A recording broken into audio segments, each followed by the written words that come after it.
이 시각 미국 대선 판세 짚어보겠습니다. 터치스크린에서 위재천 기자가 전해드립니다. 네, 2024 미국의 선택, 지도와 숫자로 선거 판세 분석해보겠습니다. 먼저 선거인단 확보 현황부터 보시겠습니다. 전체 538명의 선거인단 가운데 과반인 270, 매직 넘버 270에 먼저 도달하는 후보가 47대 미국 대통령에 당선이 되는데요. 현재 카말라 해리스 후보 91명, 도널드 트럼프 후보 178명의 선거인단을 확보한 것으로 나타나고 있습니다. 자, 여기 보시면 방금 전에 해리스 후보가 콜로라도를 가져갔다는 소식이 들렸는데요. 텍사스 선거인단 40명이 걸려있는 텍사스와 30명이 걸려있는 플로리다도 트럼프 후보가 예상대로 가져갔다는 소식이 들어와 있습니다. 여기에 나와 있는 색깔이 칠해진 곳들은 소위 텃밭이라고 불리우는 곳입니다. 여론 판세를 볼까요? 언론사에서 예측한 여론 판세입니다. 조금 전에 나와 있던 색깔과 똑같습니다. 이곳은 민주당, 공화당 지지세가 워낙 뚜렷한 곳들이라서 이변이 없는 한 색깔이 바뀌지 않을 곳들입니다. 이걸 바탕으로 해서 해리스 후보는 226명의 선거인단을 확보할 것으로 예상하고 있고 트럼프 후보 219명의 선거인단을 각각 확보할 것으로 이렇게 언론과 정치가에서는 예측을 하고 있습니다. 눈여겨보실 곳 많이 들으셨겠지만 여기 색이 칠해져 있지 않은 7개 경합주입니다. 자고 일어나면 선두가 바뀌고 모두 오차 범위 내에서 접전이라서 색깔을 칠할 수 없는 곳들입니다. 자, 경합주 좀 더 살펴보겠습니다. 먼저 쇠락한 공업지대 러스트벨트라고 불리우는 곳인데요. 자, 위스콘신에 10명, 미시간에 15명, 펜실베니아에 19명, 모두 44명이 걸려있는 러스트벨트입니다. 전통적으로 민주당 강세여서 블루월이라고도 불립니다. 남부 보겠습니다. 남동부 쪽에 노스캐롤라이나와 조지아, 그리고 남서부 쪽에 네바다와 애리조나. 이곳은 일조량이 많고 태양이 강해서 썬벨트라고 불립니다. 선거인단 49명이 걸려 있고 역시 전통적으로 공화당이 강세인 지역입니다. 전통적으로 양당 지지가 강한데 왜 경합주가 됐을까? 저희가 준비한 자료 하나 보시겠습니다. 네, 2000년부터 2020년까지 20년 동안 6번의 대선 득표율 차이를 그래프로 그려봤습니다. 바깥으로 멀어질수록 득표율 차이가 커지는 거고요.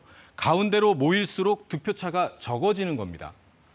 위스콘신부터 보겠습니다. 2008년 오바마 대통령이 당선됐을 때를 제외하면 그때부터 가운데로 몰립니다. 거의 득표율 차이가 없어진다는 얘기고요. 미시간도 마찬가지입니다. 2008년 이후 가운데로, 펜실베니아도 2008년 이후 가운데로 모입니다. 추세만 보시면 될 것 같습니다. 왜 경합주가 됐는지 그래프로 확인할 수 있습니다. 남부 쪽으로 가볼게요. 노스캐롤라이나입니다. 이것도 공화당이 득표를 10%포인트 이상 앞서다가 시간이 갈수록 가운데로 모입니다. 조지아도 마찬가지입니다.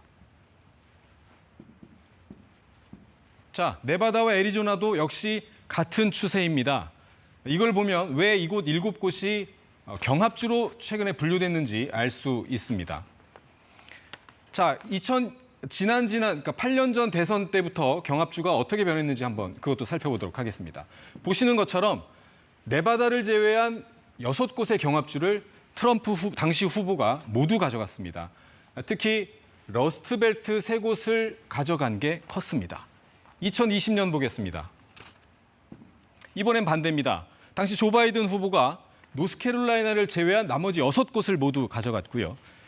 남부에 있는 조지아와 애리조나를 가져간 것도 큰 성과였지만 막판에 러스트벨트 3곳을 역전해서 탈환한 게 승기를 잡는 데 큰 포인트였습니다.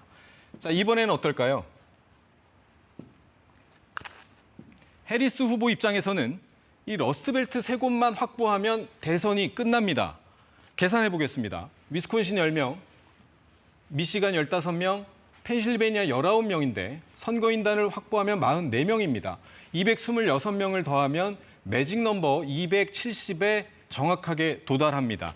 나머지 경합주들의 결과와는 상관없이 대통령이 될 수 있는 최상의 시나리오입니다. 반대로 트럼프 후보 입장에서는 펜실베니아를 포함한 동부 3개 경합주를 가져오면 펜실베니아 19명, 노스캐롤라이나 16명, 조지아 16명 모두 51명의 선거인단을 확보하게 되는데요. 219명을 더하면 역시 똑같이 270 매직 넘버에 도달합니다. 자, 공통점은 무엇일까요? 펜실베이니아입니다. 두 후보 모두 펜실베이니아를 차지하면 백악관 가는 길이 한결 쉬워진다는 얘기입니다. 그 말은 반대로 이곳을 놓치면 둘 다 어려워진다는 얘기입니다. 자, 해리스 후보의 경우 만약 펜실베이니아를 놓치면 네바다와 애리조나를 반드시 가져와야 되고요. 특히 노스캐롤라이나와 조지아 둘 중 한 곳을 반드시 이겨야만 합니다. 다만 지난 40년 동안 조지아와 노스캐롤라이나에서 민주당이 이긴 건 단 3번뿐이었습니다. 쉽지 않을 겁니다. 트럼프 후보도 마찬가지입니다. 만약에 펜실베이니아를 잃으면 남부경합주를 모두 가져오고 위스콘신과 미시간 둘 중 한 곳을 반드시 이겨야 합니다. 마찬가지로 위스콘신과 미시간에서 공화당 후보가 이긴 것은 단 3번밖에 없었습니다. 90년대 들어서입니다. 결국 이번 대선은 7곳의 경합주, 이 누가 가져가느냐, 특히 러스트벨트 3곳을 누가 얼마나 가져가느냐가 중요합니다. 특히 그중에서도 핵심은 최대 승부처 펜실베이니아입니다. 영국 이코노미스트는 펜실베이니아를 잃으면 대선 승리 확률이 해리스 후보 13%, 트럼프 후보 10%로 뚝 떨어진다고 분석했습니다. 지금까지 터치스크린에서 전해드렸습니다.